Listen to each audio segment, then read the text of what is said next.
How hard is it really? The hardest thing about having a baby is that you've got to be on it.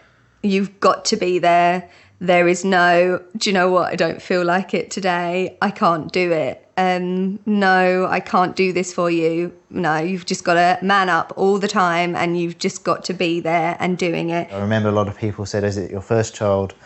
And I said yes, and they would knowingly smile and then they go quiet, which was fantastic because I was like, well, what aren't they telling me? You can always walk away from something, you can always switch it off, take it back for a refund, whatever.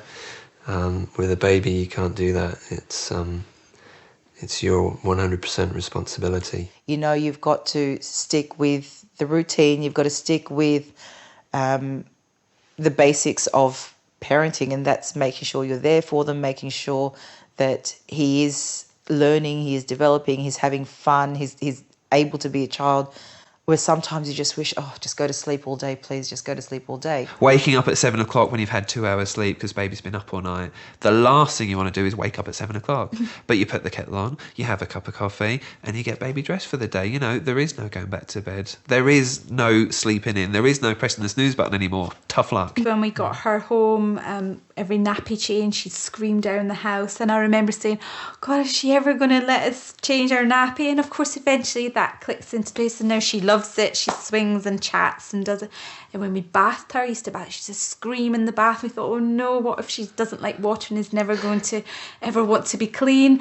And then that kind of clicks into place and sorts itself out.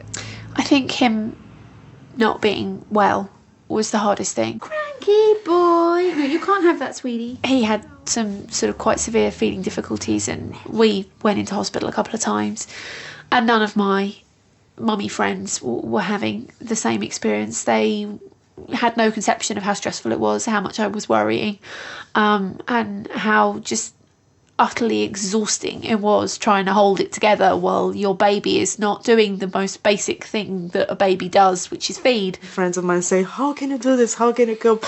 And I said, you will do it just as well as me if you find yourself in that position, because you just feel that love for your child. While it was all going on, people were saying, you know, things will get better, don't worry, you know, somewhere down the line it's going to be fine. And you don't believe that because you're so locked into this horrible situation. But I've got to say that kind of looking back on it now, yeah, it really does get better.